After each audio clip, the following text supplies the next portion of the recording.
Hi friends, welcome to our channel TNPC Kingdom and நான் Meena TNPC Group 2 and Group 4 எக்ஸாம்க்கு prepare பண்ணிட்டு இருக்க உங்களுக்காக இன்னைக்கு நாம ஹிஸ்டரியோட சூப்பர் டாபிக் பார்க்க போறோம். குப்தர்கள் இதுதான் த குப்தர் ஆஃப் இந்தியான்னு சொல்லுவாங்க.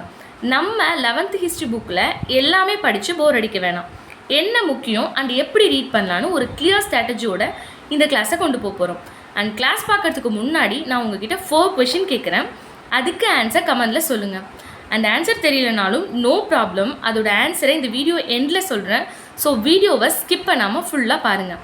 ஃபர்ஸ்ட் கொஷின், ஈர்ப்பு விசையை பற்றி நியூட்டனுக்கு முன்பே குறிப்பிட்ட வானியல் அறிஞர் யார்? ஸோ கொஷினை நோட் பண்ணிக்கோங்க. ஈர்ப்பு விசையை பற்றி நியூட்டனுக்கு முன்பே குறிப்பிட்ட வானியல் அறிஞர் யார்? அண்ட் நெக்ஸ்ட் கொஷின், அண்ட் எந்த நூலில் குறிப்பிட்டிருப்பார்? ஸோ நியூட்டனுக்கு முன்பே ஈர்ப்பு விசையை பற்றி குறிப்பிட்டவர் யார் அண்ட் எந்த நூலில் குறிப்பிட்டிருப்பார்? ஸோ இது 2 கொஷின். அண்ட் குப்தர் ஆட்சி காலத்தில் சாமானிய மக்கள் பெரும்பாலும் எதை பயன்படுத்தி வர்த்தகம் செய்தனர்? குப்தர் ஆட்சி காலத்தில் சாமானிய மக்கள் பெரும்பாலும் எதை பயன்படுத்தி வர்த்தகம் செய்தனர்? அண்ட் நெக்ஸ்ட் கொஷின், குப்தர் கால நிலை வகைப்பாட்டில் கபத சரகா என்று எதை குறிக்கிறோம்? ஸோ குப்தர் கால நிலை வகைப்பாட்டில் கபத சரகா என்பது எதை குறிக்கும்? அண்ட் 4th கொஷின், நலந்தா பல்கலைக்கழகம் கல்விக்கூடமா அல்லது அதிகார மையமா? ஸோ நலந்தா பல்கலைக்கழகம் கல்விக்கூடமா அல்லது அதிகார மையமா? ஓகேவா? இந்த 4 கொஷினுக்கும் ஆன்சர் பண்ணுங்கள். அண்ட் வீடியோ எண்டில் இதுக்கான ஆன்சர் நான் சொல்கிறேன். வாங்க லெசனுக்குள்ளே போகலாம். இன்றைக்கி நம்ம பார்க்க போகிற லெசன் குப்தர். ஸோ இந்த லெசனுக்குள்ளே போகிறதுக்கு முன்னாடி இதில் என்ன இருக்குது அப்படின்னு கொடுத்துருக்காங்க. இந்திய வரலாற்றில் குப்தர்கள் ஆட்சியோட முக்கியத்துவம் என்ன, அவங்களோட நிலை மானிய முறை, வேளாண்மை, இது எல்லாமே எப்படி இருந்தது, அண்ட் அவங்களோட பொருளாதார வாழ்க்கை அதெல்லாம் எப்படி இருந்ததுன்னு தெரிஞ்சுக்க போகிறோம். அண்ட் குப்தர்கள் காலத்தில் கலை, கல்வி, பண்பாடு எல்லாமே மேலோங்கி இருந்ததுன்னு சொல்லுவாங்க. ஸோ அதை பற்றி தெரிஞ்சுக்க போகிறோம். ஃபஸ்ட்டு இன்ட்ரோ பாருங்கள். ஏறத்தாழ பொது ஆண்டு 300 முதல் 700 வரையிலான காலகட்டம். அரசு அமைப்பில் ஒரு செவ்வியல் முறை. ஸோ குப்தர் காலத்தை என்னன்னு சொல்லுவாங்கன்னா த கிளாசிக்கல் ஏஜ் அப்படின்னு சொல்லுவாங்க. The classical age and the golden age of India, இது ரெண்டுமே குப்தர் காலத்தை தான் சொல்லுவாங்க. அடுத்தது இது மௌரிய பேரரசுக்கு பின்னாடி தான் குப்த பேரரசு ஒரு பெரும் சக்தியாக இருந்திருக்கு. அப்புறம் இந்த காலகட்டத்தில் தான் நிலப்பிரபுத்துவம் என்பது ஒரு நிறுவனமாக வேரூன்ற தொடங்கியதுன்னு சொல்லியிருக்காங்க. ஸோ நான் இந்த லெசன் ஒரு பெரிய லெசன், இதில் எது இம்பார்ட்டனோ அதை பற்றி மட்டும் சொல்கிறேன். அண்ட் ஒரு நோட் பென் எடுத்துக்கோங்க. நோட் பண்ணிங்கன்னா உங்களுக்கு கண்டிப்பாக யூஸ்ஃபுல்லாக இருக்கும். ஸோ இந்த காலத்தில் நிலப்பிரபுத்துவம் சொல்லுவாங்கள்ல, அது வேரூன்று தொடங்கியிருக்கு. அண்ட் சமஸ்கிருதத்தில் நிறைய படைப்புகள், அப்புறம் சிற்பம், கட்டிடக்கலை, இது எல்லாமே இந்த காலத்தில் தான் இருக்குது. அடுத்தது குப்தர் காலத்தை பொற்காலம்னு சொல்லுவாங்க. த கோல்டன் ஏஜ் ஆஃப் இந்தியான்னு சொல்லி குப்தர் காலத்தை சொல்லுவாங்க. இதுதான் இந்த குப்தர் லெசனோட இன்ட்ரொடக்ஷன். என்னென்னா இயர் கொடுத்துருக்காங்க பாருங்கள், 300லேருந்து 700 வரைக்கும். அண்ட் மௌரிய பேரரசுக்கு அப்புறம் இந்த அரசு. ஸோ இது ஒரு பேரரசு அப்படின்னு சொல்லி சொல்கிறாங்க. சமஸ்கிருதத்தில் நிறைய படைப்பு இருக்குது அப்படின்னு. நெக்ஸ்ட்டு பாருங்கள், வரலாற்று சான்றுகள். ஸோ குப்தர் காலத்தில் மூணு வகையான வரலாற்று சான்றுகள் இருக்குதுன்னு சொல்கிறாங்க. இலக்கிய சான்றுகள், கல்வெட்டு சான்றுகள், நெக்ஸ்ட் நாணய ஆதாரங்கள். ஸோ இது மூணுமே குப்தர் காலத்தோட வரலாற்று சான்றுகள். இலக்கிய சான்றுகள் பாருங்கள், நாரதர், விஷ்ணு, புருகஸ்பதி, காத்தாயனார், ஸ்மிருதிகள், அரசருக்கு கூறுவது போன்ற எழுதப்பட்ட காமந்தகாரரின் நீதிசாரம் என்ற தர்மசாத்திரம். ஸோ இது எப்போனா பொது ஆண்டு 400. ஸோ இது எல்லாமே இலக்கிய சான்றுகள். அடுத்து விசாகதத்தரோட தேவி சந்திரகுப்தம், முத்ராட்சசம் ஆகிய குப்தர் எழுச்சி குறித்த விவரம். ஸோ குப்தர் குப்தர்களோட பீரியட் எப்படி ஸ்டார்ட் ஆகுது, எழுச்சி குறித்த விவரம்லாம் எது சொல்லுதுன்னா விசாகதத்தரோட தேவி சந்திரகுப்தமும் முத்ராட்சமும். அடுத்தது பாருங்கள், புத்த சமண இலக்கியங்கள் அண்ட் காளிதாசரோட படைப்பு, இது எல்லாமே இலக்கிய சான்றுகள் தான். அதோட ரொம்ப இம்பார்ட்டன்ட் 2ஆம் சந்திரகுப்தர் காலத்தில் இந்தியாவிற்கு வருகை தந்த சீன பயணியோட பாகியான் குறிப்புகள். ஸோ பாகியான் குறிப்புகளில் தான் நிறைய குப்தர்களை பற்றி நிறைய பாசிட்டிவாகவே சொல்லியிருப்பார். ஸோ அதுதான் நம்மளுக்கு குப்தர் காலத்தை தெரிஞ்சுக்க நிறையவே யூஸ்ஃபுல்லாக இருக்குது. ஸோ அண்ட் இது இன்னொரு கொஷினாகவும் கேட்கலாம். பாகியான் யாருடைய ஆட்சி காலத்தில் இந்தியாவிற்கு வருகை தந்தார் அப்படின்னு சொல்லி கேட்டால் 2ஆம் சந்திரகுப்தர். ஸோ இது ப்ரீவியஸ் இயரில் கேட்டிருக்காங்க. ஸோ நோட் பண்ணிக்கோங்க. அண்ட் 2ஆம் சந்திரகுப்தர் காலத்தில் இந்தியாவிற்கு வருகை தந்த சீன பயணி யார் அப்படின்னா அவர் பாகியான். அடுத்தது பாருங்கள் கல்வெட்டு சான்றுகள். ஸோ கல்வெட்டு சான்றுகள் வந்து மெக்ராலி இரும்புத்தூண் கல்வெட்டு, இது வந்து முதலாம் சந்திரகுப்தரோட சாதனையை குறிக்குது. நெக்ஸ்ட்டு அலகாபாத் தூண் கல்வெட்டு, இது சமுத்திரகுப்தரோட ஆட்சி ஆளுமை இது எல்லாமே குறிக்குது. அடுத்தது இந்த கல்வெட்டில் தான் வந்து ஹரிசேனர் வந்து சமுத்திரகுப்தரோட சாதனை எல்லாத்தையுமே எழுதியிருப்பார். ஸோ எத்தனை வரியில் எழுதியிருப்பார்னா 33 வரியில். என்ன மொழியில் எழுதியிருப்பார்னா நாகரி வரி வடிவத்தில் சமஸ்கிருதத்தில் எழுதியிருப்பார். ஸோ இது மூணுமே இம்பார்ட்டன்ட் பாயிண்ட் தான். மெக்ராலி இரும்புத்தூண் கல்வெட்டு வந்து முதலாம் சந்திரகுப்தர் சாதனையை குறிக்குது. நெக்ஸ்ட் இது கன்ஃபியூஸ் பண்ணிக்காதீங்க. ஸோ நோட் பண்ணிக்கோங்க, பக்கத்துலேயே நோட் பண்ணிங்கன்னா நீங்கள் டிஃப்ரென்ஷியேட் பண்ணி படிக்கிறதுக்கு யூஸ்ஃபுல்லாக இருக்கும். மெக்ராலி இரும்புத்தூண் கல்வெட்டு வந்து முதலாம் சந்திரகுப்தர் பற்றி தெரிஞ்சுக்கிறது. அலகாபாத் தூண் கல்வெட்டு வந்து சமுத்திரகுப்தரை பற்றி தெரிஞ்சுக்கிறது. ஸோ அலகாபாத் தூண் கல்வெட்டில் தான் ஹரிசேனர் வந்து 33 வரி நாகரி வரி வடிவத்தில் சமஸ்கிருதத்தில் வந்து அவரோட சாதனையை எழுதியிருப்பார். ஸோ மெக்ராலி இரும்புத்தூண் வந்து இது குப்தர்கள் காலத்தில் இருந்த இந்த உலோக வேலைப்பாடுக்கு ஒரு சான்றாக இருக்குது அப்படின்னு சொல்கிறாங்க. அப்போ இருந்தவங்க இதை எப்படி உருவாகி இருப்பாங்கன்னா, துருப்பிடிக்காத அளவுக்கு இன்னுமே இது துருப்பிடிக்காமல் ரொம்ப ஸ்ட்ராங்காக இருக்குது அப்படின்னு சொல்கிறாங்க. ஸோ இதிலேருந்து என்ன தெரியுதுன்னா, குப்தர் காலத்தில் கலை வேலைப்பாடு, உலோக வேலைப்பாடு, கட்டிட வேலைப்பாடு எல்லாமே ரொம்ப பெஸ்ட்டாக இருந்திருக்கு அப்படின்னு சொல்கிறாங்க. அடுத்தது பாருங்கள் நாணய ஆதாரங்கள். குப்தர்கள் அரசர்கள் வெளியிட்ட நாணயங்களில் உருவங்கள் பொறிக்கப்பட்டுள்ளன. ஸோ இவங்க வந்து வெளியிடுற தங்க நாணயத்தில் வந்து அவங்களோட பட்டம், அவங்க நடத்தின சடங்கு அண்ட் அவங்களோட உருவம் இதெல்லாம் வச்சு பார்க்கும்போது அவங்கள பற்றி நமக்கு ஐடென்டிஃபை பண்ண ஈஸியாக இருக்குது அப்படின்னு சொல்கிறாங்க. ஸோ இந்த லெசன் பார்க்குறதுக்கு முன்னாடி எந்த அரசருக்கு அப்புறம் எந்த அரசர் அப்படின்னு நான் சொல்கிறேன். அதை வந்து அந்த குரோனாலஜி ஆர்டரை வந்து நோட் பண்ணிக்கோங்க ஃபஸ்ட்டு. ஏன்னா இது இம்பார்ட்டன்ட், யாருக்கு அப்புறம் யார் அப்படின்றத கொஸ்டினாக கேட்பாங்க. ஃபஸ்ட் வந்து ஸ்ரீகுப்தர், அதுக்கப்புறம் கடோத்கஜர். ஸ்ரீகுப்தர் தான் வந்து குப்த வம்சத்தை தோற்றுவித்தவர். ஸோ இதுவுமே நோட் பண்ணிக்கோங்க. இது வந்து நிறைய டைம் இந்த கொஷின் கேட்டிருக்காங்க. குப்த வம்சத்தை தோற்றுவித்தவர் யார்? ஸ்ரீகுப்தர். இவர் தான் ஃபஸ்ட்டு அரசரும் கூட. அதுக்கு அடுத்தது கடோத்கஜர். ஸோ இவங்க 2 பேரையும் வந்து மகாராஜா அப்படின்ற ஒரு பட்டப்பேரை உங்களுக்கு வச்சுக்கிறாங்க. நெக்ஸ்ட்டு பாருங்கள், இவங்க 2 பேருக்கும் அடுத்தது யாருன்னா முதலாம் சந்திரகுப்தர். ஸோ அடுத்த இந்த குரோனாலஜி ஆர்டரை வந்து நோட் பண்ணி வச்சுக்கோங்க, ரொம்ப இம்பார்ட்டன்ட். ஸோ நெக்ஸ்ட்டு வந்து முதலாம் சந்திரகுப்தர். ஸோ இவர் தான் உண்மையாகவே வலிமை மிக்க அரசர் அப்படின்னு சொல்கிறாங்க. ஸோ குப்தரும் கடோத்கஜரும் வந்து அவங்கள மகாராஜா அப்படின்னு அழைச்சிக்கிறாங்க.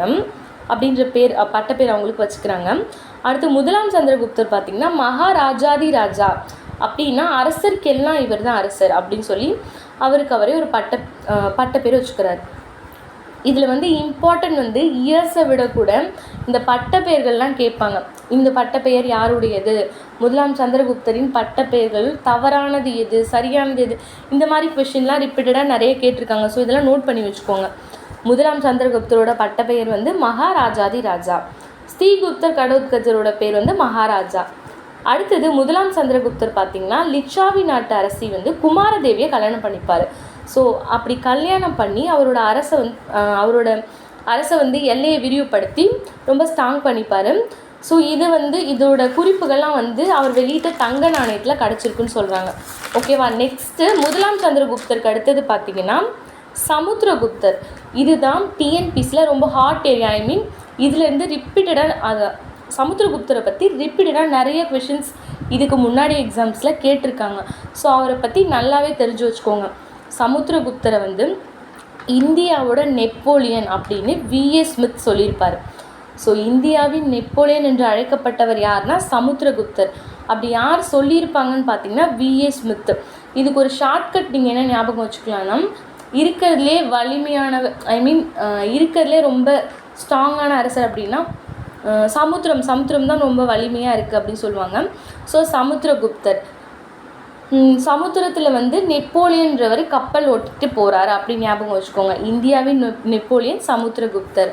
ஸோ இவர் ஏன் வந்து இந்தியாவின் நெப்போலியன் சொல்கிறாங்கன்னா, வட இந்தியாவில் 9 அரசர்களையும் தென்னிந்தியாவில் 12 அரசர்களையும் தோற்கடிச்சிருப்பார்.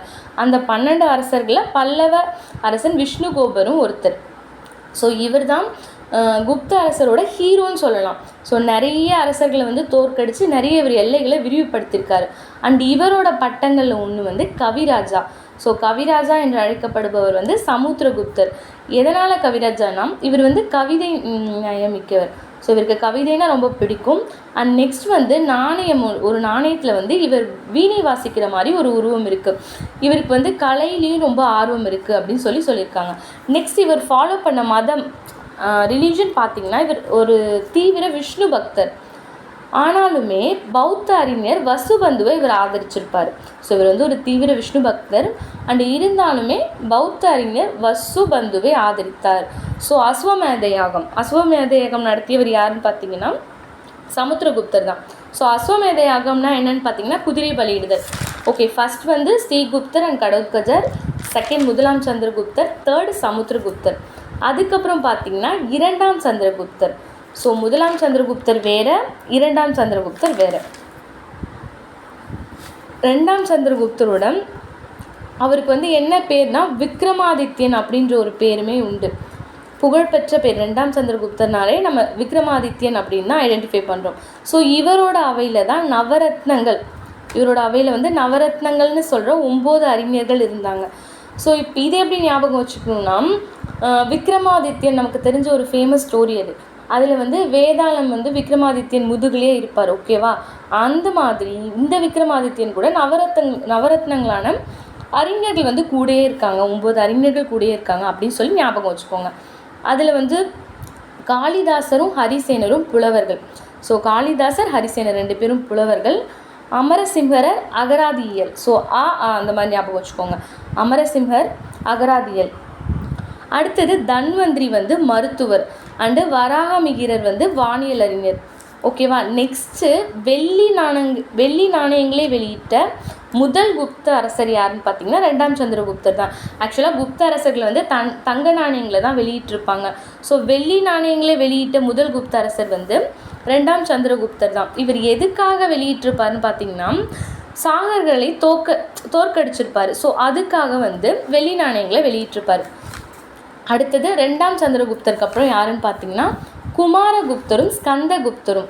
ஸோ குமாரகுப்தர் வந்து ரொம்பவே இம்பார்ட்டன்ட். குமாரகுப்தர் வந்து உலக புகழ்பெற்ற நலந்தா பல்கலைக்கழகத்தை தோற்றுவித்தவர். ஸோ உலக புகழ்பெற்ற நலந்தா பல்கலைக்கழகத்தை தோற்றுவித்தவர் வந்து குமாரகுப்தர். இவருக்கு சக்கராதித்யர் என்ற பெயரும் உண்டு. ஸோ இதை எப்படி ஞாபகம் வச்சுக்கிறீங்கன்னா நல்ல விஷயம் சொன்னால் சக்கரை வாயில் போடுவோம் சொல்லுவாங்களே. ஸோ நல்ல விஷயம் நலந்தா பல்கலைக்கழகம். ஸோ அதனால் இவருக்கு சக்கராதித்யர் அப்படின்ற பேரும் இருக்குது. ஸோ நலந்தா பல்கலைக்கழகத்தை நிறுவியவர் வந்து குமாரகுப்தர். நெக்ஸ்ட்டு குப்த வம்சத்தின் கடைசி பேரரசர் வந்து ஸ்கந்தகுப்தர் அப்படின்னு சொல்கிறாங்க. குப்த வம்சத்தின் கடைசி பேரரசர் வந்து ஸ்கந்தகுப்தர். இவர் வந்து ஹீனர்களின் படையெடுப்பை தடுத்து நிறுத்தினார். ஸோ ஸ்கந்தகுப்தர் வந்து ஹீனர்களோட படையெடுப்பை தடுத்து நிறுத்தினார். ஸோ இருந்தாலுமே அதுக்கப்புறம் பொருளாதாரம் வந்து ரொம்ப டவுன் ஆகுது. அண்ட் குப்த வம்சத்தோட கடைசி அங்கீகரிக்கப்பட்ட அரசர் வந்து விஷ்ணுகுப்தர். ஸோ இவர் வந்து கடைசி பேரரசர் ஸ்கந்தகுப்தர், கடைசி அங்கீகரிக்கப்பட்ட அரசர் வந்து விஷ்ணுகுப்தர். ஸோ இந்த 6 ஆர்டரில் தான் வந்து குப்த அரசர்கள் வந்து வராங்க. ஸோ இப்போ இந்த அரசர்களை ஞாபகம் வச்சுக்கணுன்னா எந்த மாதிரி ஞாபகம் வச்சுக்கலாம்னா இப்போ வெற்றி, யுத்தம், இது எல்லாமே போர், இதில் எல்லாமே பெஸ்ட் வந்து சமுத்திரகுப்தர். அண்ட் கலை, பண்பாடு, இதில் எல்லாமே பெஸ்ட் வந்து ரெண்டாம் சந்திரகுப்தர். பல்கலைக்கழகம், கல்வி, இது ரிலேட்டடாக வரவர் குமாரகுப்தர். ஸோ கன்ஃபியூஸ் பண்ணிக்காமல் படிக்கிறதுக்கு இந்த 3 விஷயம் ஞாபகம் வச்சுக்கோங்க. வெற்றி, யுத்தம், போர், இதில் எல்லாம் ஜெயிக்கிறவர் வந்து சமுத்திரகுப்தர். கலை, பண்பாடு, இதில் எல்லாமே பெஸ்ட் வந்து இரண்டாம் சந்திரகுப்தர். அண்ட் பல்கலைக்கழகம், கல்வி, இதில் எல்லாமே பெஸ்ட் வந்து குமாரகுப்தர்.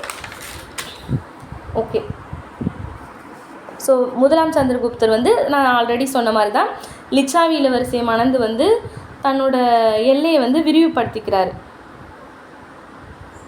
அடுத்தது சந்திரகுப்தரின் ஒப்பற்ற புதல்வரான சமுத்திரகுப்தரின் பிரயாகை இன்றைய அலகாபாத் தூண் கல்வெட்டின்படி அவர் என்னென்ன, ஸோ சமுத்திரகுப்தரோட சாதனைகள் வந்து எதில் இருக்குன்னா அலகாபாத் தூண் கல்வெட்டுன்னு சொன்னேன் இல்லையா. ஸோ அதில் என்ன கொடுத்துருக்காங்கன்னா இவர் எந்தெந்த பகுதிகள்லாம் வந்து ஆட்சி பண்ணியிருக்காரு, எந்தெந்த பகுதியெல்லாம் கைப்பற்றிருக்காரு அப்படின்ற மாதிரி கொடுத்துருக்காங்க. ஸோ இது ஜஸ்ட்டு தெரிஞ்சுக்கோங்க. அடுத்தது முதலாம் சந்திரகுப்தரும் பேரரசு உருவாகுதலும். ஸோ முதலாம் சந்திரகுப்தர் தான் வலிமையான அரசர் நம்ம பார்த்தோம் இல்லையா.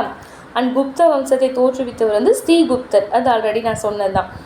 அதுக்கு அடுத்தது அவருடைய வருஷம் கொடுத்துருக்காங்க பாருங்கள். ஸ்ரீகுப்தரோட வருஷம் வந்து பொது ஆண்டு 240 to 280. அடுத்தது இவரை தொடர்ந்து இவரோட பையன் கடோத்கஜர், ஸ்ரீகுப்தரோட பையன் வந்து கடோத்கஜர், இவர் 280 to 319. அண்ட் ஆல்ரெடி சொன்ன மாதிரி தான் இவங்க 2 பேரும் மகாராஜா அப்படின்னு சொல்லி இவங்களை வந்து குறிப்பிடுறாங்க, மகாராஜான்னு சொல்லி இவங்களை வந்து மென்ஷன் பண்ணுறாங்க. அடுத்தது கடோத்கஜரோட பிள்ளை தான் முதலாம் சந்திரகுப்தர். ஸோ இவர் தான் ரொம்ப ஸ்ட்ராங்கான அரசர் அப்படின்னு சொல்லி சொல்கிறாங்க. இவரோட இயர், முதலாம் சந்திரகுப்தரோட இயர் வந்து 319 to 335. இவர் வந்து இதுக்கு முன்னாடி இருந்தவங்களாம் அரசர், இவர் வந்து ஒரு பேரரசராக கருதப்படுறார். யாருன்னா முதலாம் சந்திரகுப்தர். முதல் பேரரசாக கருதப்படுபவர் வந்து முதலாம் சந்திரகுப்தர். இவர் வந்து மகாராஜா அதிராஜா என்ற பட்டத்தை ஏற்றார் அப்படின்னு சொல்லி சொல்கிறாங்க. அடுத்தது சமுத்திரகுப்தர். ஸோ பொது ஆண்டு 335 முதலாம் சந்திரகுப்தர் தனது புதல்வர் சமுத்திரகுப்தரை தனது வாரிசாக நியமித்தார். ஸோ அதுக்கப்புறம் முதலாம் சந்திரகுப்தர் வந்து சமுத்திரகுப்தரை வாரிசாக நியமிக்கிறாரு.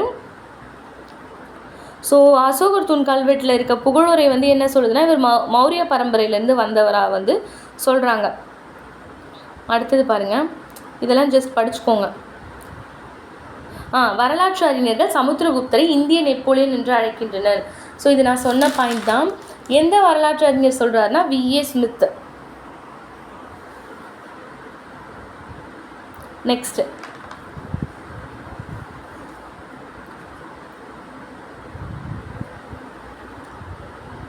அடுத்து சமுத்திரகுப்தர் வந்து எங்கெங்கே போர் பண்ணார், எதை இணைச்சிருக்காரு, அவரோட வருஷம் என்ன, அது மாதிரி கொடுத்துருக்காங்க பாருங்கள். ஸோ இவர் வந்து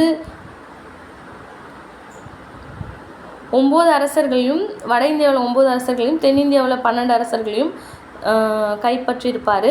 இவரோட ஆட்சி காலம் வந்து 40 ஆண்டுகள்.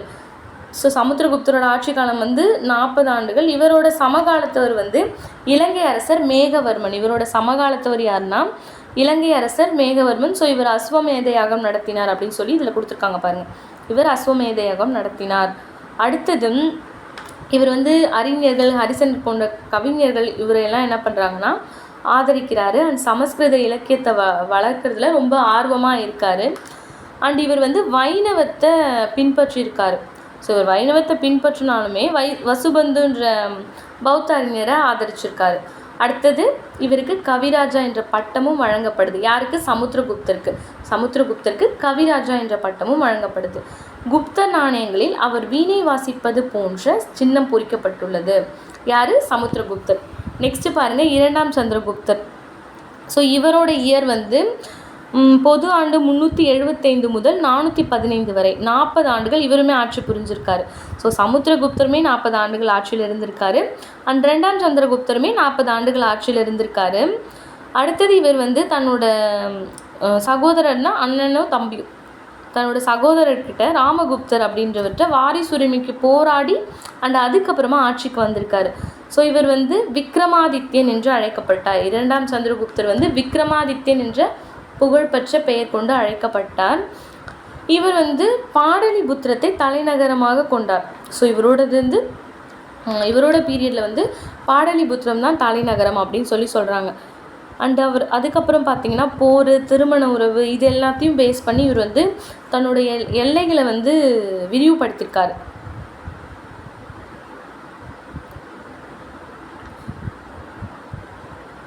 அடுத்தது மேற்கு மாலவம், குஜராத் ஆகிய பகுதிகளை 400 ஆண்டுகளாக ஆட்சி செய்து வந்த சாக அரசர்களை இப்படையெடுப்பின் மூலம் 2ஆம் சந்திரகுப்தர் வென்றார். ஸோ 2ஆம் சந்திரகுப்தரன் வந்து என்ன பண்ணியிருப்பார்னா சாகர்களை தோற்கடிச்சிருப்பார். ஸோ அதுக்காக தான் வெள்ளி நாணயங்களை வெளியிட்டார். ஸோ அந்த வெற்றியை கொண்டாட தான் வெள்ளி நாணயங்களை வெளியிட்டாருன்னு சொல்லி நான் ஆல்ரெடி சொல்லியிருப்பேன். அடுத்து பாருங்கள், இது பாக்ஸில் கொடுத்துருக்காங்க, இது ஜஸ்ட் படிச்சுக்கலாம். மதுரா பாடலிபுத்திரம் குறித்து பாகியான். ஸோ மதுராவில் வந்து மக்கள் தொகை அதிகம், அவங்க ரொம்ப ஹாப்பியாக இருந்தாங்க. ஸோ அவங்க வந்து குடும்பத்தை வந்து எந்த ரிஜிஸ்டரும் செய்யணுன்ற அவசியம் இல்லை. நெக்ஸ்ட்டு வந்து அரசருக்கு சொந்தமான நிலத்தில் விவசாயம் செய்தவர்கள் மட்டும்தான் தானியத்தில் ஒரு பகுதியை அரசருக்கு தர வேண்டும் அப்படின்னு சொல்லி ஒரு ரூல் இருந்திருக்கு. யார் அரசருக்கு சொந்தமான நிலத்தில் வந்து விவசாயம் பண்ணுறாங்களோ அவங்க மட்டும் தானியம் கொடுத்தா போதும். அண்ட் நெக்ஸ்ட் வந்து சுச்சுவேஷனை பொறுத்து, சூழல் என்னவோ அதை பொறுத்து தான் குற்றவாளிக்கு தண்டனையும் அபராதமும் விதிக்கப்பட்டிருக்கு அப்படின்னு சொல்கிறாங்க. ஸோ யார் ஒருத்தவங்க திரும்ப திரும்ப கலகமோ குற்றமோ செய்கிறாங்களோ அவங்களுக்கு மட்டும் வலது கை துண்டிக்கப்படும் அப்படின்னு சொல்லியிருக்காரு. நெக்ஸ்ட்டு நாடு ஃபுல்லாக எந்த ஒரு உயிரினத்தையும் மக்கள் துன்புறுத்தலை அண்ட் மது அருந்தலை அப்படின்னு சொல்லியிருக்காரு. பாடலிபுத்திரத்தில் இருந்த எல்லாருமே நல்லா பணக்காரங்க, வசதியானவங்க அண்டு ஈகை குணம்னா கொடுக்குற குணத்தோடு இருந்தாங்க அப்படின்னு சொல்லியிருக்காங்க. அடுத்தது நகரங்களில் வைசிய குடும்பத்தினர் தர்மம் செய்வதற்கும் மருத்துவத்திற்கும் சத்திரங்களை கட்டியிருக்கிறார்கள். ஸோ நகரத்தில் இருந்த வைசிய குடும்பத்தினர் வந்து தர்மம் செய்கிறதுக்காக சத்திரத்தை கட்டியிருக்காங்க.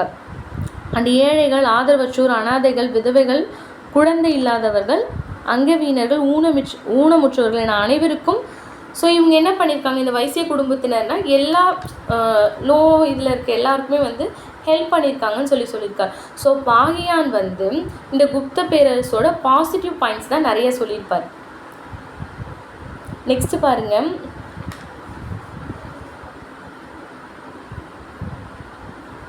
ரெண்டாம் சந்திரகுப்தரோட வேறு பெயர்கள் கொடுத்துருக்காங்க பாருங்க. விக்ரமன், தேவகுப்தன், தேவராஜன், சிம்ஹ விக்ரமன், விக்ரமாதித்தன், சஹாரி ஆகியன இவரது வேறு பெயர்கள். ஸோ இந்த பேர் வந்து நோட் பண்ணி வச்சுக்கோங்க. இது ரிலேட் பண்ணி நிறைய கொஷின்ஸ் ப்ரீவியஸ் இயரில் கேட்டிருக்காங்க. எப்படி கேட்பாங்கன்னா, இப்போ இவருக்கு இவ்வளோ பேர் இருக்கு இல்லையா, ஸோ 4 ஆப்ஷனில் இவரோட பேர் எது இல்லையோ அதை கொடுத்து இரண்டாம் சந்திரகுப்தரின் பட்ட பெயர்களில் தவறானது அப்படின்னு கேட்கவும் சான்சஸ் இருக்குது. ஸோ தெரிஞ்சு வச்சுக்கோங்க. அடுத்தது நவரத்னங்கள் எனப்பட்ட 9 அறிஞர்கள்.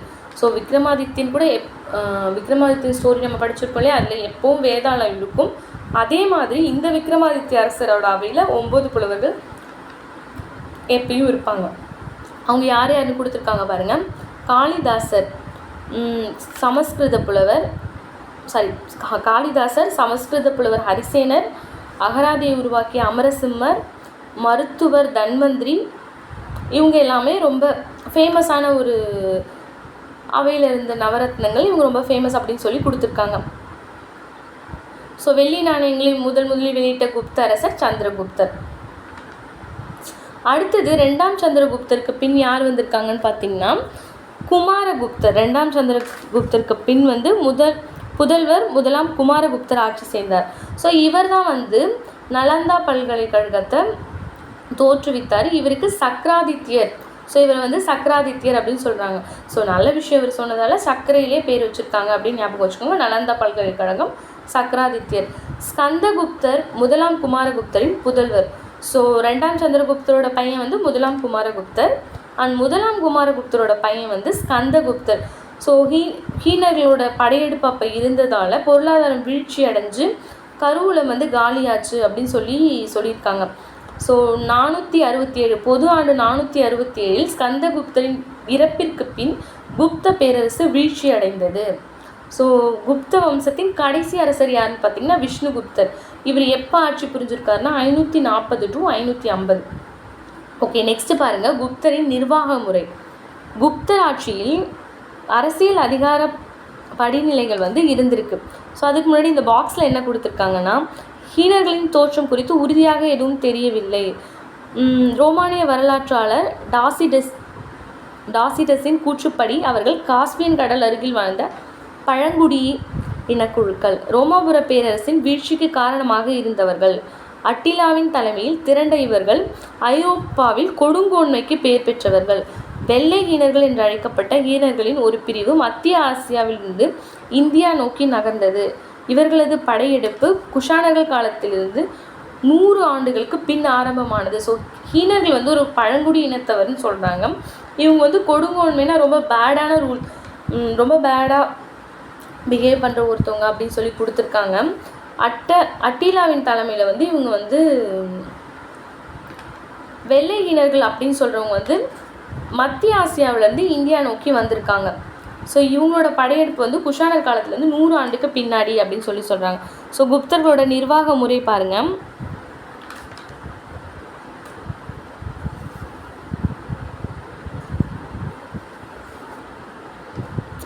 குப்தர்கள் வந்து தங்களே கடவுளை விட மேலானவர்கள் அப்படின்னு சொல்லி ஒப்பிட்டு, இதெல்லாமே சும்மா படிச்சுக்கிட்டா போதும். கடவுளோட மேலானவர்கள், கடவுள் மூலயமா சேவகம் செய்ய வந்தவங்க, இந்த மாதிரியெல்லாம் அவங்களே சொல்லிக்கிட்டு தான் சொல்லியிருக்காங்க.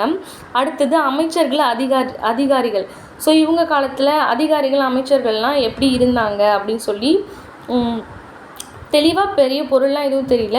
குமாரமாத்யா என்ற சொல் 6 வைசாலி முத்திரைகளில் இடம்பெற்றுள்ளது. ஸோ குமாரமாத்யா அப்படின்ற சொல் வந்து வைசாலி முத்திரைகளை பேர் பெற்றிருக்கு. ஸோ இது வந்து அதை வச்சு என்ன தெரியுதுன்னா, தனக்கான தனியான அலுவலகம், தன்னோட ஆஃபீஸில் வந்து உயர் அதிகாரியை குறிப்பிடுறதா இது இருக்குது அப்படின்னு சொல்கிறாங்க. அடுத்து அமாத்யா என்ற சொல் இதுவுமே பல முத்திரையில் இருக்குது. அடுத்தது குமாரமாத்யா, அமாத்யா மிக முக்கியமான பதவிகளாக அரசகுல இளவரசர்களின் தகுதிக்கு சமமானதாக இருக்கும் போல் தெரிகிறது. ஸோ இது வந்து அடிக்கடி எல்லா முத்திரையிலும் இந்த பேர் இருக்கிறதால இது அரசருக்கு ஈக்குவலாக அந்த அரசருக்கு அடுத்த நிலையில் இருக்க பதவியாக இருக்கும் அப்படின்னு சொல்கிறாங்க. அடுத்து குமாரமாத்யா பொறுப்பில் இருக்கவங்க சில கூடுதல் பொறுப்புகளையும் பேர்களையும் வச்சுருக்காங்க அப்படின்னு சொல்லி கொடுத்துருக்காங்க.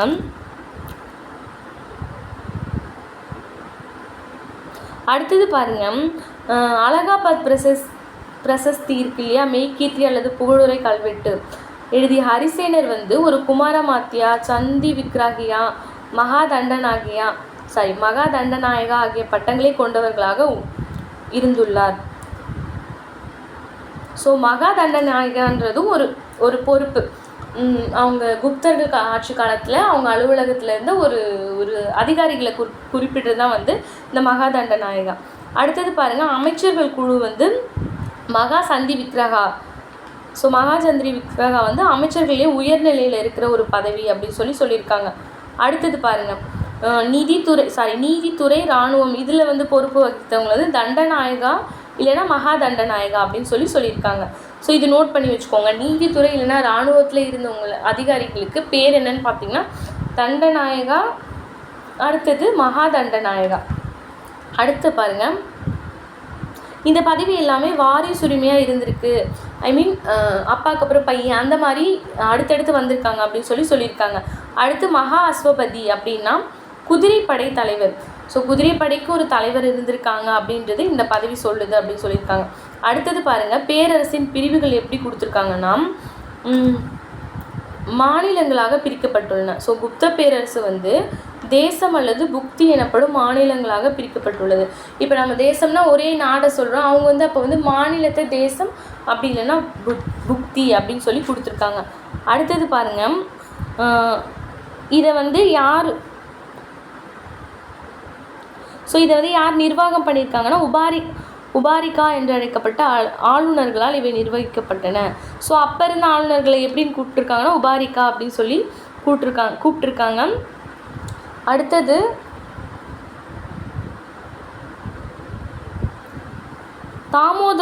தாமோதர்பூர் செப்பேடுகளில் 3 உபாரிகாக்களுக்கு மகாராஜா என்ற பட்டம் இருந்ததாக குறிப்பிடுவதன் மூலம் நிர்வாகத்தில் இவர்களுக்கு இருந்த உயர்நிலை தெரிகிறது.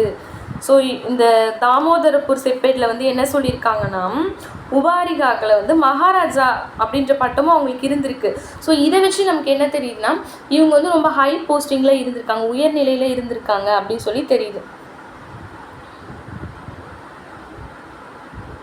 அடுத்தது லோகபாலா என்பது மாநில ஆளுநரை குறிப்பிடுவது. ஸோ முன்னாடி ஆளுநர் வந்து என்னன்னு சொல்லியிருக்காங்கன்னு பார்த்தீங்கன்னா உபாரிகா அப்படின்னு சொல்லி முன்னாடியே பொதுவாக ஆளுநர்களை சொல்லியிருக்காங்க. அடுத்து மாநில ஆளுநர்கள் வந்து லோகபாலா அப்படின்னு சொல்லியிருக்காங்க.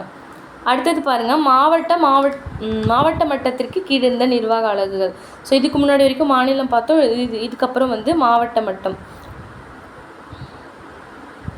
ஸோ இதில் அதிகாரிகள் விதி, பூமி, பதகா, பீடா, ஸோ இந்த மாதிரி நிறையா நிர்வாக அலகு இருந்திருக்கு. இதோட அதிகாரிகள் வந்து ஆயுத்தகா, விதி மகாதாரா அப்படின்னு சொல்லி இருந்திருக்கு. அடுத்து கிராம அத்தியக்ஷா போன்ற அதிகாரிகளும் இருந்துள்ளனர் அப்படின்னு சொல்லி மென்ஷன் பண்ணியிருக்காங்க. அடுத்து புத்தகுப்தர் காலத்து தாமோதரப்பூர் செப்பேடு மகாதாரா என்பவர் தலைமையிலான அஷ்டகூல என்று குறிப்பிடப்படுகிறது. ஸோ அஷ்டகூல அதிகாரானா அப்படின்னா 8 உறுப்பினர் வச்ச குழு. இது வந்து 2ஆம் சந்திரகுப்த காலத்து சாஞ்சி கல்வெட்டு பஞ்சமண்டலி என்பதை குறிக்கிறது. ஓகேவா. நெக்ஸ்ட் பாருங்கள், மகாதாரா என்பது கிராமத்தில் பெரியவர், கிராமத்தோட தலைவர், குடும்ப தலைவர் அப்படின்ற பொருளும் இருக்குது. அடுத்தது 2ஆம் சந்திரகுப்த காலத்து சஞ்சி கல்வெட்டில் பஞ்சமண்டலி என்பதையும் குறிப்பிடுறாங்க. அடுத்து பாருங்கள், இராணுவம் வந்து பாலாதி கிருத்தியா, மகாபாலாதி கிருத்தியா, அதாவது காலாட்படை மற்றும் குதிரைப்படை தளபதி. இராணுவத்தில் காலாட்படைக்கு ஒரு தளபதி, குதிரைப்படைக்கு தளபதி இருந்திருக்காங்க. அவங்கள வந்து பாலாதி கிருத்தியா, மகாபாலாதி கிருத்தியான்னு சொல்லியிருக்காங்க. அடுத்தது, வழக்கமாக பயன்படுத்தப்படும் சேனாதிபதி என்ற சொல் குப்தர் கல்வெட்டுகளில் காணப்படவில்லை. ஸோ குப்தர் கல்வெட்டில் சேனாதிபதி அப்படின்ற சொல் வந்து இல்லை அப்படின்னு சொல்லியிருக்காங்க. அடுத்தது, வைஷாலி முத்திரையில் வந்து தண்டபாஷிகா அப்படின்ற அதிகாரியின் அலுவலகத்தை குறிப்பிடுறாங்க. மகா பிரதிகரா அப்படின்னா அரண்மனை காவலர்களுக்கு தலைவர். அடுத்தது, கத்தியத பகிதா அப்படின்னா அரசு சமையலறை கண்காணிப்பாளர். ஸோ எல்லா பதவிக்குமே அப்போ அவங்க வெவ்வேறு பேர் வச்சுருந்துருக்காங்க. அடுத்தது, பொருளாதார நிலை பாருங்கள். ஸோ குப்தர் காலத்தில் காமாந்தகா எழுதியது நீதிசாரா என்ற நூல் ஆகும். ஸோ இந்த நூல் வந்து அரச கருவூலத்தில் இருக்க வருவாய், எங்கெங்கேருந்து வளம், எங்கெங்கேருந்து வருவாயெலாம் வந்திருக்கு அப்படின்னு சொல்லி இந்த நூலில் வந்து குறிப்பிட்டிருக்காங்க. எந்த நூல்னா காமாந்தகா அப்படின்ற நீதிசாரா நூலில்.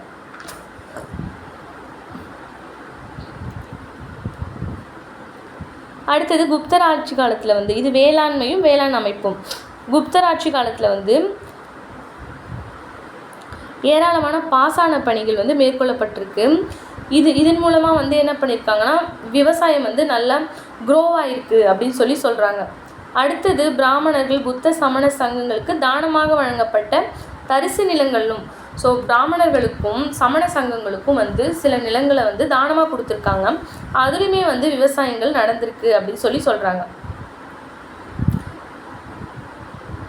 அடுத்தது, குப்தர் காலத்தில் என்னென்ன பயிரிட்டிருக்காங்கன்னு பார்த்தீங்கன்னா நெல், கோதுமை, பார்லி, கடலை, தானியம், பயறு, கரும்பு, எண்ணெய் வித்துகள் ஆகியவை பயிரிடப்பட்டன. ஸோ காளிதாசர் மூலம் தென்பகுதியானது மிளகு, ஏலம் ஆகியவற்றிற்கு புகழ்பெற்றிருந்தது அப்படின்னு சொல்கிறாங்க. அடுத்தது, பராக்பூர் செப்பேடு வந்து அரசர் தான் நிலத்தோட ஒரே ஒரு உரிமையாளர் அப்படின்றத காமிக்குது அப்படின்னு சொல்கிறாங்க. எதுனா பராக்பூர் செப்பேடு, பஹார்பூர் செப்பேடு. பஹார்பூர் செப்பேடில் வந்து அரசர் தான் நிலத்தோட ஒரே உரிமையாளர் அப்படின்னு சொல்லியிருக்காங்க. பஹார்பூர் செப்பேடுகளின்படி உஸ்தபாலா என்ற அதிகாரி மாவட்டத்தின் நில பரிமாற்றம் தொடர்பான ஆவணங்கள் அனைத்தையும் பாதுகாத்தார். ஸோ வந்து யார் வந்து நில பரிமாற்றம் தொடர்பான ஆவணங்களை பாதுகாத்தார்னு பார்த்தீங்கன்னா உஸ்தபாலா அப்படின்ற அதிகாரி. நெக்ஸ்ட்டு பாருங்கள், ஷேத்ரா அப்படின்னா இது வந்து நிலத்தோட வகைகளை இந்த பாக்ஸில் கொடுத்துருக்காங்க. ஸோ இதுலேருந்து இதுக்கு முன்னாடி ப்ரீவியஸ் இயரில் கொஷின் கேட்டிருக்காங்க. ஸோ இது நோட் பண்ணி வச்சுக்கோங்க. ஷேத்ரா அப்படின்னா பயிரிடக்கூடிய நிலம். ஸோ இதை நீங்கள் எப்படி ஷார்ட்கட் ஞாபகம் வச்சிங்கன்னா சேறு பயிர், சேத்துல தான் பயிர் போடுவாங்க. ஷேத்ரா பயிரிடக்கூடிய நிலம். கிலா தரிசு நிலம். ஸோ கீழே வீணாக போகிறது தரிசு நிலம், ஒன்றுத்துக்குமே இல்லை அப்படின்னு சொல்லி வச்சுக்கலாம் ஞாபகம். அடுத்தது, அப்ரஹதா காடு அல்லது தரிசு நிலம். அப்ரஹதானா காடு, அப்படி இல்லைன்னா தரிசு நிலம். வாஸ்தி குடியிருக்க தகுந்த நிலம். இது எப்படி ஞாபகம் வச்சுக்கலாம்னா வசிக்கிற இடம் வாஸ்தி அப்படின்னு ஞாபகம் வச்சுக்கோங்க. கபட சஹரா இது வந்து மேய்ச்சல் நிலம். கபட சஹரானா மேய்ச்சல் நிலம். அடுத்தது பாருங்கள், நில குத்தகை முறையும் அந்த உரிமையும் கொடுத்துருக்காங்க. ஜஸ்ட் நான் ரீட் பண்ணுறேன், நோட் பண்ணிக்கோங்க. நில குத்தகை வகை பாருங்கள், நிவி தர்மா. இது எதுனா அறக்கட்டளை போன்ற அமைப்பின் மூலம் நில மானியம். இம்முறை வடக்கு மத்திய இந்தியா மற்றும் வங்கத்தில் நிலவியது. நிவி தர்மா முறை வந்து எங்கே நிலவிருக்குன்னு பாருங்கள், வடக்கு மத்திய இந்தியா வங்கத்தில். ஸோ இது என்னென்னா அறக்கட்டளை போன்ற அமைப்பின் மூலம் நில மானியம் பெறுது.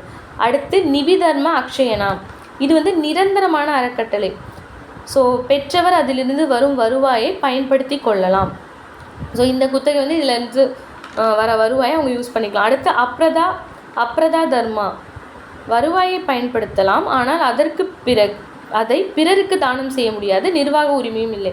ஸோ இதில் வர வருவாய் இன்கமை இவங்க யூஸ் பண்ணிக்கலாம், அண்ட் யாருக்கும் இதை தானம் பண்ண முடியாது, இதுக்கான நிர்வாக உரிமையும் இல்லை அப்படின்னு சொல்லியிருக்காங்க. அடுத்து, பூமி சித்ரயானா தரிசு நிலத்தை முதலாக சாகுபடி நிலமாக மாற்றுபவருக்கு தரப்படும் உரிமை. இந்த நிலத்துக்கு குத்தகையிலிருந்து விலக்கு அளிக்கப்பட்டது. ஸோ ஒரு தரிசு நிலமாக இருக்குது, அதை சாகுபடி நிலமாக யார் மாற்றுறாங்களோ அவங்களுக்கு கொடுக்குற உரிமை தான் இந்த பூமி சித்ரயானான்னு சொல்லுவாங்க. ஸோ அந்த மாதிரி பண்ணுறவங்களுக்கு குத்தகையும் கிடையாது அப்படின்னு சொல்லியிருக்காங்க. அடுத்தது பாருங்கள், அக்ரஹார மானியம். இது பிராமணர்களுக்கு தரப்படுவது. ஸோ இது நிரந்தரமாக பரம்பரையாக வர்றது, இதுக்கு வரி கிடையாது. ஸோ அக்ரஹாரம் பிராமணம் இது நமக்கு தெரியும், இப்படி ஞாபகம் வச்சுக்கலாம். இது பரம்பரையாக வர்றது, இதுக்கு எந்த வரியும் இல்லை அப்படின்றாங்க. அடுத்தது தேவக்கிரகா மானியம். தேவக்கிரகா அப்படின்னா கோவில் மராமத்து வழிபாடு ஆகிய பணிகளுக்காக பிராமணர்கள் வணிகர்கள் ஆகியோருக்கு அளிக்கப்படும் நில மானியம். அடுத்தது சமய சார்பற்ற மானியம். ஸோ இது குப்தர்களுக்கு கீழே நிலப்பிரபு இருக்காங்க இல்லையா, அவங்களுக்கு கொடுக்கப்பட்டது. நெக்ஸ்ட்டு பாருங்கள், வரியோட பட்டியல். ஸோ எந்தெந்த வரி எதுக்காக அப்படின்னு சொல்லி கொடுத்துருக்காங்க பாருங்கள். இதுவுமே ஜஸ்ட் ரீட் பண்ணுறேன். இந்த மாதிரி பாக்ஸ் கொஷின்லாம் நோட் பண்ணி வச்சுக்கோங்க, கண்டிப்பாக இதுலேருந்து ஒரு கொஷின் வரும். வரி பாருங்கள், பாகா அப்படின்னா விளைச்சலின் அரசன் பெறும் வழக்கமான 1/6 பங்கு. ஸோ ஒரு விளைச்சல் நடக்குதுன்னா அதில் எப்பவும் போல் அரசருக்கு கொடுக்குற 1/6 பங்கு வரியை பாகா அப்படின்னு சொல்லுவாங்க. அடுத்து போகா, அரசருக்கு கிராமங்கள் அவ்வப்போது வழங்க வேண்டிய பழங்கள், விறகு, பூக்கள் போன்றவை. ஸோ போகா அப்படின்னா பாகானா பங்கு, போகானா நம்ம போய் பழம், விறகு, பூலாம் கொடுக்கணும் அப்படின்னு ஞாபகம் வச்சுக்கோங்க.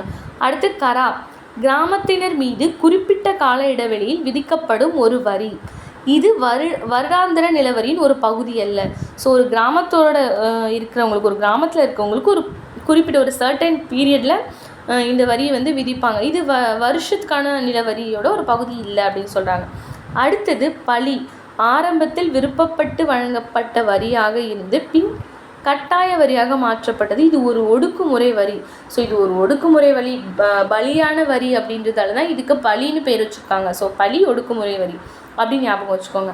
அடுத்தது உதியங்கா, காவல் நிலையங்களின் பராமரிப்பிற்காக விதிக்கப்பட்ட காவல் வரியாக இருக்கலாம், இல்லை நீர் வரியாகவும் இருக்கலாம். எப்படி வச்சுக்கிட்டாலும் இது ஒரு எக்ஸ்ட்ரா வரி தான் அப்படின்னு சொல்லி கொடுத்துருக்காங்க. உதவாத வரி, உதியங்கா அப்படின்னா கூடுதல் வரி அப்படின்னு ஞாபகம் வச்சுக்கோங்க. அடுத்து உபரிகரா அப்படின்னா இதுவும் ஒரு கூடுதல் வரி தான். இது எதுக்காக வசூல் பண்ணியிருக்காங்க அப்படின்னு ஒவ்வொரு அறிஞர்களும் ஒரு விளக்கத்தை கொடுத்துருக்காங்க. அடுத்தது ஹிரண்யா அப்படின்றது தங்க நாணயங்கள் மீது விதிக்கப்படும் வரி என்பது நேரடி பொருள். நடைமுறையில் இது சில குறிப்பிட்ட தானியங்களின் விளைச்சலில் ஒரு பங்கினை அரசின் பங்கு பொருளாக அளிப்பதாகும். ஸோ இது தங்க நாணயம் மீது விதிக்கிறதா தான் நேராக பொருள். பட் இது ஒரு ஸ்பெசிஃபிக்கான தானியத்து மேலே விளைச்சலில் ஒரு பங்கில் அரசருக்கு பங்கு பொருளாக அளிக்கிறது அப்படின்னு சொல்லியிருக்காங்க. அடுத்து வாதா பூதா, காற்றுக்கும் ஆவிக்கும் செய்ய வேண்டிய சடங்குகளுக்கு விதிக்கப்பட்ட வரி இது. அடுத்தது ஹலிவஹாரா, கலப்பை வைத்திருக்கும் ஒவ்வொரு உழவரும் கட்ட வேண்டிய கலப்பை வரி இது. அடுத்து சுல்கா, இது வர்த்தகர்கள் நகரத்திற்கோ துறைமுகத்திற்கோ கொண்டு வரும் வணிக சரக்குகளில் அரசருக்கான பங்கு. இதை சுங்க நுழைவு வரிகளுக்கு ஒப்பிடலாம். ஸோ இப்போ டோல்கேட் மாதிரி அப்போ சுல்கா வரி இருந்திருக்கு போல். நெக்ஸ்ட் பாருங்கள், கிளிப்தா உபகிளிப்தா, இது நிலப்பதிவின் போது விதிக்கப்படும் விற்பனை வரி அப்படின்னு சொல்லியிருக்காங்க.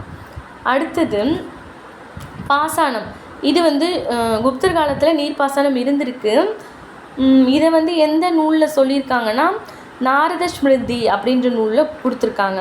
அடுத்தது தண்ணீர் தேங்குவதை தடுக்க ஜல நிற்கமா அப்புறம் வடிகால் இருந்ததாக அமரசிம்ஹரர் குறிப்பிடுறாரு. ஸோ அப்போவே அணைக்கட்டு வடிகால்லாம் இருந்ததா அமரசிம்ஹரர் சொல்கிறாரு. அடுத்தது குஜராத்தின் கிர்னார் அப்படின்ற இடத்துல சுதர்சனா ஏரி ரொம்ப ஃபேமஸான ஏரி அப்படின்னு சொல்கிறாங்க. அடுத்தது விவசாயிகளின் நிலைமை எப்படி இருந்திருக்குன்னா ரொம்ப கீழ்நிலையில் தான் இருந்திருக்கு குப்தர்கள் காலத்தில்.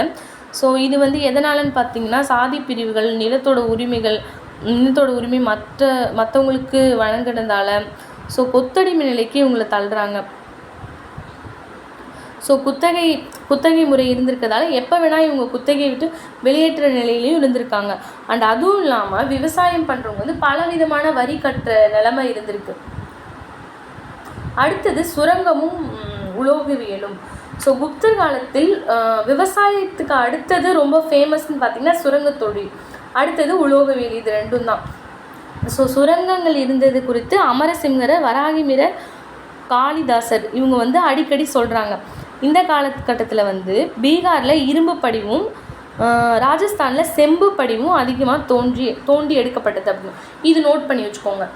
குப்தர்கள் காலத்தில் இரும்பு படிவுகள் கிடைத்த இடம் வந்து பீகார், செம்பு படிவுகள் கிடைத்த இடம் வந்து ராஜஸ்தான். ஸோ நிறைய உலோகங்களை வச்சு தான் இவங்க பாத்திரம், ஆயுதம் நிறைய பண்ணியிருக்காங்க.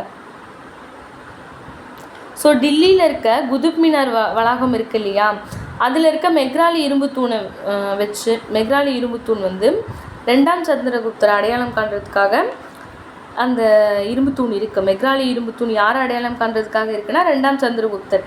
இது வந்து குப்தர்கள் காலத்தில் உலோகவியல் வந்து உச்சத்தில் ஹையில் இருந்திருக்கு அப்படின்றதுக்கு ஒரு பெஸ்ட் எக்ஸாம்பிள்னால் இந்த மெக்ராலி இரும்பு தூண் தான் அப்படின்னு சொல்கிறாங்க. அடுத்தது வணிகமும் வர்த்தகமும். ஸோ ரெண்டு வகையான வணிகர்கள் இருந்திருக்காங்க. சிரேஸ்ரீ, ஷார்த்தவகா அப்படின்ற வணிகர்கள் இருந்திருக்காங்க. ஸோ இது எல்லாமே ஜஸ்ட் படிச்சுக்கோங்க, இதில் ரொம்ப இம்பார்ட்டன்ட் எதுவுமே இல்லை. அடுத்தது குப்தர்கள் காலத்தில் மேற்கு கரையில் கல்யாண், சால் ஆகிய வணிக துறைமுகங்களும் மலபார், மங்களூர், சலோபடானா, நயோபடானா, பந்தேபடானா ஆகிய வணிக சந்தைகளும் இயங்குள்ளன. ஸோ என்னென்ன துறைமுகம் இருந்திருக்குன்னா கல்யாண், சால், என்னென்ன சந்தைகள் இருந்திருக்கு, வணிக சந்தைகள் குப்தர் காலத்தில் இருந்திருக்குன்னு சொல்லி கொடுத்துருக்காங்க. மலபார், மங்களூர், சலோபடானா, நயோபடானா, பந்தேபடானா. அடுத்தது சீனாவிலேருந்து பட்டு நிறைய பொருள் வந்து இங்கே இறக்குமதி பண்ணியிருக்காங்க. ஸோ இந்தியா சீனா இடையிலான கடல் பயணத்தில் வந்து எதிர்கொள்ள நேரும் இடர்கள்லாம் வந்து பாகியான் வந்து சொல்லியிருக்காரு. இந்தியாவிலேருந்து என்னென்ன விற்றுருக்காங்கன்னு கொடுத்துருக்காங்க பாருங்கள். ரத்தினக்கல், துணி வகை, வாசனை திரவியம். அடுத்து சீனாவிலேருந்து என்ன பொருள் இறக்குமதி பண்ணியிருக்காங்கன்னா பட்டும் மற்ற பொருளும் இறக்குமதி பண்ணியிருக்காங்க. அடுத்தது குப்தர்கள் அதிக எண்ணிக்கையில் தங்க நாணயங்களையும் ஒப்பீட்டு அளவில் குறைந்த எண்ணிக்கையில் வெள்ளி, செம்பு நாணயங்களையும் வெளியிட்டனர். ஸோ இது வந்து நோட் பண்ணி வச்சுக்கோங்க. தங்க நாணயங்கள் அதிகமாக வெளியிட்டது வந்து குப்தர்கள் தான். அடுத்தது வெள்ளி நாணயங்கள், செம்பு நாணயங்களும் வெளியிட்டிருக்காங்க. ஸோ குப்த காலத்திற்கு பின் தங்க நாணயங்களின் புழக்கம் குறைந்து போனது. யாருடைய காலத்துக்கு பின் தங்க நாணயங்களின் புழக்கம் குறைந்து போனது அப்படின்னு கேட்கலாம். ஸோ குப்தர்கள் காலம் நோட் பண்ணி வச்சுக்கோங்க. அடுத்தது கலையும் கட்டடக்கலையும் கொடுத்துருக்காங்க பாருங்கள். குப்தர்கள் காலத்தில் நாகரா, திராவிடம் பாணியிலான கலைகள் வளர்ந்தன. ஸோ குப்தர்கள் காலத்தில் என்ன வகையிலான கலைகள் வளர்ந்தன அப்படின்னா நாகரா, திராவிடம் வகையிலான கலைகள் வளர்ந்தன. அடுத்தது குடைவரை கட்டுமான கோயில்கள் வந்து நிறைய கட்டியிருக்காங்க. ஸோ அதில் ஸ்பெசிஃபிக்காக என்னென்ன குடைவரை கோயில் ரொம்ப ஃபேமஸ், ரொம்ப ரிப்பீட்டடாக கேட்குறது அண்ட் பொறுத்துக அந்த மாதிரி இதிலலாம் இது கேட்டிருக்காங்க. ஸோ என்னென்ன குடைவரை கோயில்னால் அஜந்தா, எல்லோரா இது வந்து மகாராஷ்டிரா, அப்புறம் பாக் இது வந்து மத்திய பிரதேசம். அடுத்தது குகைகள் வந்து எங்கே இருக்குதுன்னு பார்த்தீங்கன்னா உதயகிரி குகைகள் வந்து ஒடிசா. இவங்களோட இது வந்து அவங்க கோயில் வந்து எப்படி கட்டியிருக்காங்க அப்படின்னு சொல்லி கொடுத்துருக்காங்க. தட்டையான கூரை வந்து 2வது மாடி வந்து விமானத்தோடு கூடிய 2வது மாடி அண்ட் சதுர கோவில் இது எல்லாமே தான். இதுதான் இந்த கோயிலோட அமைப்பு. இந்த பிக்சர் நல்லா பார்த்துக்கோங்க. இந்த கோயிலோட அமைப்பு வந்து இப்படி தான் இருந்திருக்கு.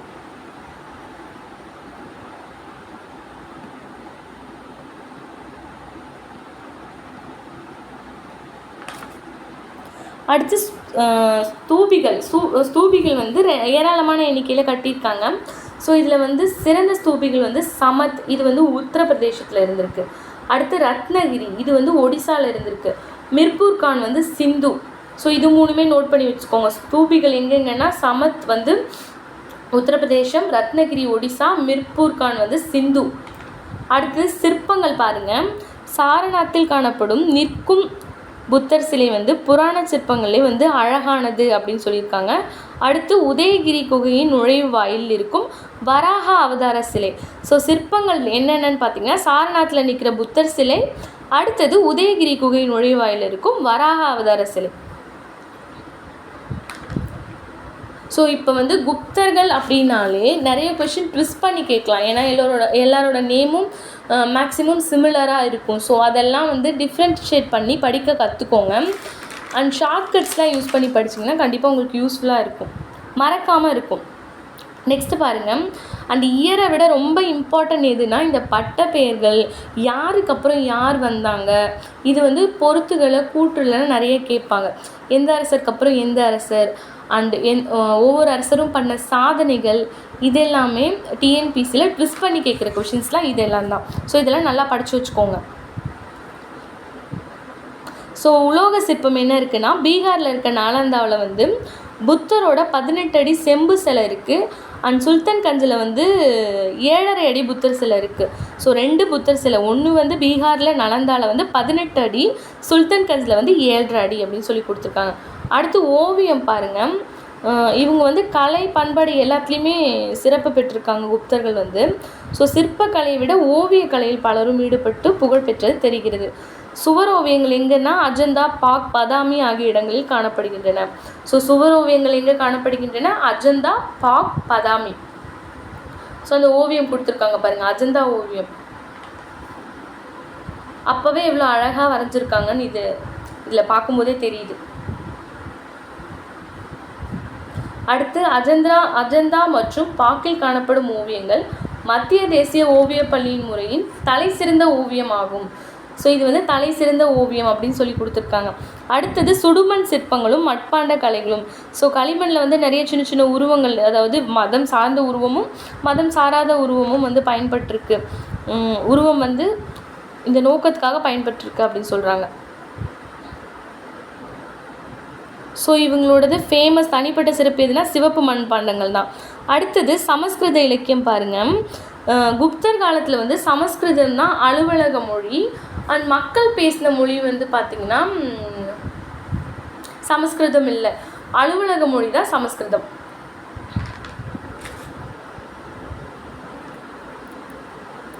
அடுத்தது இவங்களோட எல்லா கல்வெட்டு, பட்டயம், இது எல்லாமே வந்து சமஸ்கிருதத்தில் தான் எழுதியிருக்காங்க. அடுத்தது பண்டைய காலத்தில் உருவான ஸ்மிருதிகள், நல்லொழுக்கம், அரசியல், கலை மற்றும் பண்பாடு என்று பல்வேறு கருப்பொருள் குறித்து பேசிய சமய நூல்களாகும். தர்ம சாஸ்திரங்களும் புராணங்களும் இந்த இலக்கிய கட்டமைப்பின் மைய பொருளை வடிவமைத்தன. ஸோ பண்டைய காலத்தில் என்னென்ன நூல்கள் இருந்திருக்கு, எது சமய நூல்கள் அண்டு எந்த கட்டமைப்பில் இருந்திருக்குன்னு சொல்லி கொடுத்துருக்காங்க. அடுத்து பாருங்கள், சமஸ்கிருத இலக்கணம். பாணினி எழுதிய அஷ்டத்யாயி, பதஞ்சலியால் எழுதப்பட்ட மகாபாஷ்யா ஆகிய படைப்புகளின் அடிப்படையில் குப்தர் காலத்தில் சமஸ்கிருத இலக்கணத்தின் வளர்ச்சி புலப்படுகிறது. ஸோ குப்தர் காலத்தோட இலக்கண வளர்ச்சியை எதை வச்சு தெரிஞ்சுக்கலாம் அப்படின்னு கேட்டாங்கன்னா, பாணினி எழுதிய அஷ்டத்யாயி, பதஞ்சலி எழுதிய மகாபாஷ்யா. அடுத்தது இக்காலகட்டத்தில் குறிப்பாக அமரசிம்மரால் அமரகோஷம் என்ற சமஸ்கிருத சொற்களஞ்சியம் தொகுக்கப்பட்டதாக அறியப்படுகிறது. அண்ட் வங்கத்தை சேர்ந்த பௌத்த அறிஞர் சந்திரகோமியர் சந்திரவியாக்கரணம் என்ற இலக்கண நூலை படைத்தார். ஸோ யார் என்னென்ன நூல் எழுதியிருக்காங்கன்னு கொடுத்துருக்காங்க. ஸோ இதுவுமே நோட் பண்ணி வச்சுக்கோங்க. பாணினி வந்து அஷ்டத்யாயி, பதஞ்சலி வந்து மகாபாஷ்யா, அடுத்தது அமரசிம்மர் வந்து அமரகோசம், அண்டு வங்கத்தை சேர்ந்த பௌத்த அறிஞர் சந்திரகோமியர் வந்து சந்திரவியாக்கரணம், இந்த இலக்கண நூல்லாம் படிச்சிருக்காங்க. அடுத்து புராணங்களும் இதிகாசங்களும்.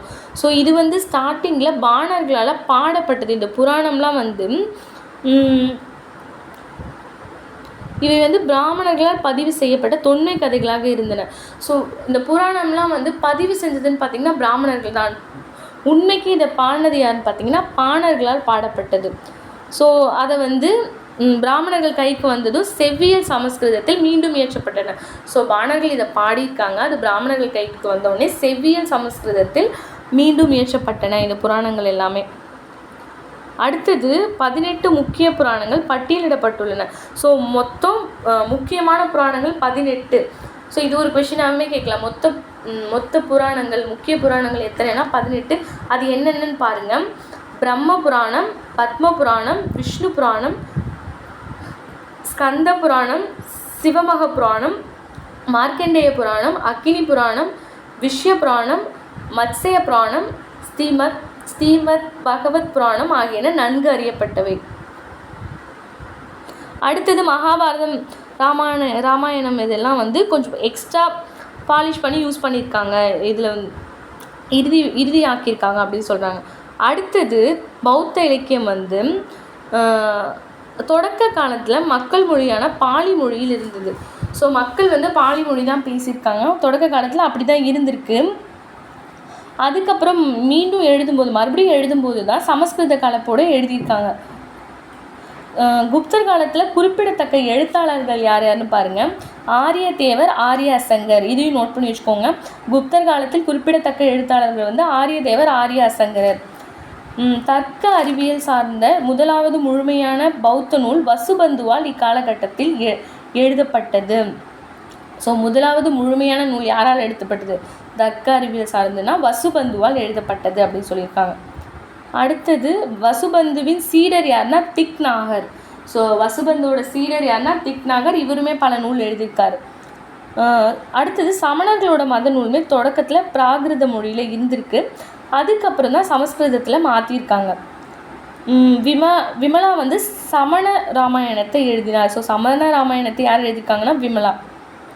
அடுத்தது சமயம் சாரா இலக்கியங்கள் பாருங்கள். காளிதாசர் எழுதினது வந்து சாகுந்தலம், மாளவிகாக்னிமித்திரம், விக்ரமோர்வசியம் ஆகியவை இவரது புகழ்பெற்ற நாடகங்கள். ஸோ காளிதாசர் எழுதின நாடகத்தில் புகழ்பெற்றது எதுன்னு பார்த்தீங்கன்னா சாகுந்தலம் அண்ட் மாளவிகாக்னிமித்திரம், விக்ரமோர்வசியம். அடுத்தது சூத்ரகர், விசாகதத்தர். ஸோ சூத்ரகர் எழுதினது வந்து மிருச்சடிகம், விசாகதத்தரை வந்து முத்ரராட்சசமும் தேவி சந்திரகுப்தமும் எழுதியிருக்காங்க. ஸோ இதெல்லாம் சமயம் சாரா இலக்கியங்கள் அப்படின்னு சொல்லி கொடுத்துருக்காங்க.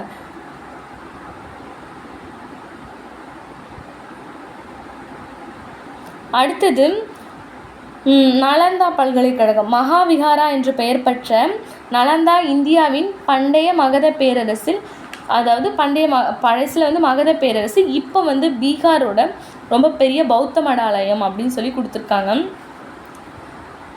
ஸோ இது வந்து 5ஆம் நூற்றாண்டில் 1200 வரை இது வந்து புகழ்பெற்ற கல்வி சாலையாக இருந்திருக்கு. ஸோ இப்போ வந்து இது யுனெஸ்கோ இருக்கு இல்லையா, அதால் பாதுகாக்கப்பட்ட ஒரு தொன்மையான சின்னம் அப்படின்னு சொல்லியிருக்காங்க. நலந்தா பல்கலைக்கழகம் வந்து குப்த பேரரசோட ஆதரவுலையும் அதுக்கப்புறம் கண்ணோசி பேரரசான ஹர்ஷர் ஆதரவுலையும் வந்து செழித்து ஓங்கியிருக்கு அப்படின்னு சொல்கிறாங்க.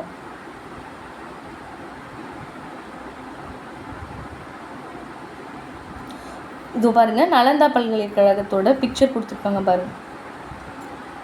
அடுத்தது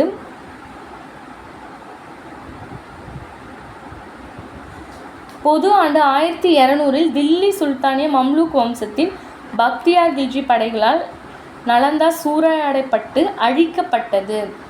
ஸோ இது வந்து நோட் பண்ணி வச்சுக்கோங்க. நலந்தா பல்கலைக்கழகம் உருவாக்கியவர் யார் அண்ட் அழித்தவர் யார், இந்த ரெண்டுமே வெவ்வேறு கொஸ்டின், இதுக்கு வேறு வேறு ஆன்சர். ஸோ அழித்தவர் வந்து பக்தியார் கில்ஜி படைகளால் அழிக்கப்பட்டது அப்படின்னு சொல்லி கொடுத்துருக்காங்க. இந்திய தொல்லியல் துறை பகுதியில் ஆய்வு நடத்திய போது தற்செயலாக இந்த இடம் கண்டுபிடிக்கப்பட்டது. முறையான அகழாய்வு வந்து 1915 வந்து ஆரம்பிச்சிருக்காங்க. அப்போ வந்து 12 ஹெக்டேர் பரப்பில் இதில் வந்து 11 மடாலயம், 6 செங்கல் கோவில், அப்புறம் வந்து நிறைய இங்கே கண்டுபிடிச்சிருக்காங்க இந்த நலந்தா பல்கலைக்கழகத்தில். ஓகேவா? நெக்ஸ்ட்டு பாருங்கள், குப்தர் கால அறிவியல், கணிதமும் வானவியலும் இதில் குப்தர் காலத்தில் செழித்தோங்கிருக்கு அப்படின்னு சொல்லலாம். ஸோ சூரிய சித்தாந்தா என்ற நூலில் ஆரியப்பட்டர் பொது ஆண்டு 5ஆம் நூற்றாண்டின் இறுதி முதல் 6ஆம் நூற்றாண்டின் துவக்கம் வரை சூரிய கிரகணங்களின் உண்மையான காரணங்களை அறிஞ்சிருக்காரு. ஸோ இப்போ இருக்க சயின்ஸ் இல்லாதப்போவே சூரிய கிரகணங்களோட உண்மையான காரணங்கள் வந்து ஆரியப்பட்டர் அப்போவே வந்து விளக்கி கூறியிருக்காரு. எந்த நூல்னு பார்த்திங்கன்னா சூரிய சித்தாந்தா அப்படின்ற நூலில் கூறியிருக்காரு. பூமி ஒரு அச்சில் தன்னைத்தானே சுற்றுகிறது என்று கண்டுபிடித்த முதல் வானவியலார் வந்து ஆரியப்பட்டியம் அப்படின்ற நூலை எழுதினவர் தான். ஸோ யார் கண்டுபிடிச்சாங்க?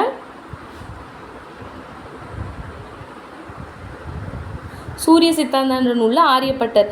ஸோ இது ஒரு கொஸ்டினாக இது வந்து இதுக்கு முன்னாடி கேட்டிருக்காங்க.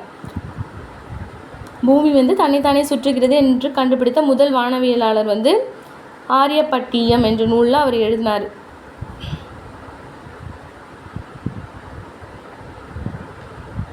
அடுத்தது மருத்துவ அறிவியல் பாருங்கள். வராகி மிகிரரும் பாலகாப்பியாவும் எழுதியிருப்பதில் வந்து இதில் ரெண்டுமே மருத்துவ நூல். ஸோ இதை வச்சு பார்க்கும்போது மருத்துவ அறிவுமே அப்போ இருந்திருக்கு அப்படின்னு சொல்லியிருக்காங்க. அடுத்தது குப்த பேரரசின் வீழ்ச்சி. குப்த வம்சத்தின் கடைசி அரசராக அறியப்படுபவர் வந்து விஷ்ணுகுப்தர். இவரோட காலம் வந்து 540 to 550. ஸோ இதோட குப்த பேரரசு வீழ்ச்சி அடைஞ்சதாக வந்து சொல்லப்படுது. ஸோ எதனால் வீழ்ச்சி அடைந்தது, ஸோ யாரெல்லாம் படையெடுத்திருக்காங்கன்னு ஜஸ்ட் சும்மா கொடுத்துருக்காங்க, இது தெரிஞ்சுக்கோங்க. அடுத்தது நிலப்பிரபுத்துவம். ஸோ வந்து குப்த காலத்தில் வந்து நிலப்பிரபுத்துவம் வந்து நிறையவே இருந்திருக்கு அப்படின்னு பார்த்தோம் இல்லையா. நிலப்பிரபுத்துவம் என்ற ஒரு சமூக அமைப்பு இந்தியாவின் மத்திய கால சமூகத்தின் ஒரு பண்பு நிலை ஆகும். So வரலாற்றாளர் R.S. சர்மா பின்வரும் நிலப்பிரபுத்துவ பண்புகளை பட்டியலிடுகிறார். ஸோ நிலப்பிரபுத்துவ பண்புகளை பட்டியலிட்டவர் யாருன்னா R.S. சர்மா. வரலாற்றாளர் R.S. சர்மா வந்து நிலப்பிரபுத்துவ பண்புகளை பட்டியலிட்டிருக்காரு. என்னென்னு பாருங்கள். அரசர் அளிக்கும் நில மானியம், நீதி உரிமைகளை பயனாளிகளுக்கு மாற்றி தருதல், விவசாயிகள், கலைஞர்கள், வணிகர்கள் மீது நில உடைமையாளர்களுக்கு உரிமை அளித்தல், அடிக்கடி நிகழ்ந்த கட்டாய உழைப்பு நிகழ்ச்சி உபரியை அரசு எடுத்துக்கொள்ளல், வணிகத்திலும் நாணயம் அச்சிடுதலும் வீழ்ச்சி, அதிகாரிகளின் ஊதியத்தை நில வருவாய் வசூல் மூலம் பெற்றுக்கொள்ள அனுமதிப்பது, சமந்தர்கள் அதிகாரங்கள் அதிகரித்தல். இதெல்லாமே தான் நிலப்பிரபுத்துவத்தை வந்து அவங்க என்னென்ன பண்ணியிருக்காங்க அப்படின்னு பட்டியலிட்டு சொல்லியிருக்காரு. யாருன்னா வரலாற்றாளர் R.S. சர்மா. ஸோ இந்த லெசன் முடிஞ்சிருச்சு. நான் உங்ககிட்ட ஸ்டார்டிங்கில் 4 கொஷின் கேட்டிருந்தேன். அந்த கொஷினுக்கு ஆன்சர் சொல்கிறேன், நோட் பண்ணிக்கோங்க. ஈர்ப்பு விசையை பற்றி நியூட்டனுக்கு முன்பு குறிப்பிட்ட வானியல் அறிஞர் எந்த நூலில் குறிப்பிட்டார்னு பார்த்தீங்கன்னா பிரம்மகுப்தர் தான். ஸோ பிரம்மகுப்தர்னு வரதால இவர் ஒரு குப்த அரசர் கிடையாது, இவர் ஒரு வானியல் அறிஞர். எந்த நூலில் குறிப்பிட்டிருப்பார்னு பார்த்தீங்கன்னா பிரம்மஸ்புடா சித்தாந்தாவில் வந்து ஈர்ப்பு விசையை பற்றி பிரம்மகுப்தர் கொடுத்துருப்பார். ஓகேவா. நெக்ஸ்ட்டு, குப்தர் ஆட்சி காலத்தில் சாமானிய மக்கள் பெரும்பாலும் வர்த்தகம் செய்ய எதை பயன்படுத்தினர்? இது வந்து கௌரினா சிற்பிகள், கௌரிஸ் அப்படின்றது சிற்பிகள். அடுத்தது, குப்தர் கால நிலை வகைப்பாட்டில் கபத சரகா என்பது மேய்ச்சல் நிலத்தை குறிக்கும். குப்த கால நில வகைப்பாட்டில் வந்து கபத சரகா அப்படின்றது மேய்ச்சல் நிலத்தை குறிக்கும். நெக்ஸ்ட் பாருங்கள், நலந்தா பல்கலைக்கழகம் கல்விக்கூடமா இல்லை அதிகாரமயமானு கேட்டிருந்தேன். ஸோ நலந்தா பல்கலைக்கழகம் வந்து வெறும் கல்வி மயமாக மட்டும் இல்லாமல் அந்த கவர்மெண்டோட சாஃப்ட் பவர், அதாவது மின் அதிகாரமாக இருந்திருக்கு. நலந்தா பல்கலைக்கழகம் வந்து வெறும் கல்வி மயமாக மட்டும் இல்லாமல் அந்த கவர்மெண்டோட சாஃப்ட் பவர் மின் அதிகாரமாக இருந்திருக்கு. சீனா தென்கிழக்கு ஆசியாவிலேருந்து ஸ்டூடெண்ட்ஸ் வந்து இந்த யூனிவர்சிட்டியில் படிச்சிருக்காங்க அப்போ. ஸோ இதன் மூலயமா இந்தியாவோட கல்ச்சர் வந்து இன்டர்நேஷ்னல் லெவலில் வந்து ஸ்ப்ரெட் ஆகிருக்கு. ஸோ சீனா தென்கிழக்குலேருந்து எல்லாருமே இந்த யூனிவர்சிட்டியில் படித்ததால், இந்த பல்கலைக்கழகத்தில் படித்ததால் இந்தியாவோட கல்ச்சர் வந்து இன்டர்நேஷ்னல் லெவலில் எல்லா இடத்துலையுமே ஸ்ப்ரெட் ஆகிருக்கு. ஸோ இது வந்து குப்தர்களோட டிப்ளமாசி, அதாவது ராஜதந்திர திறனை வந்து காட்டுது. ஸோ குப்தர்கள் வந்து நிறைய விஷயத்தில் வந்து பெஸ்ட்டாக இருந்திருக்காங்க அப்படின்றதுக்கு இது ஒரு பெஸ்ட் எக்ஸாம்பிள் அப்படின்னு சொல்லலாம். ஓகே ஃப்ரெண்ட்ஸ், இந்த வீடியோ உங்களுக்கு பிடிச்சிருக்குன்னு நம்புகிறேன். ஸோ உண்மையாகவே உங்களுக்கு பிடிச்சிருந்தா மறக்காமல் லைக் பண்ணுங்கள். அண்ட் உங்களை மாதிரி தேவைப்படுற உங்கள் ஃப்ரெண்ட்ஸுக்கு இதை ஷேர் பண்ணிவிடுங்க. நீங்கள் லைக் பண்ணி ஷேர் பண்ணுறது மூலிமா தான் நிஜமாகவே உங்களுக்கு எந்த அளவுக்கு யூஸ்ஃபுல்லாக இருக்குது அப்படின்றத நாங்கள் தெரிஞ்சுக்க முடியும். அண்ட் மறக்காமல் சப்ஸ்கிரைப் பண்ணிவிடுங்க.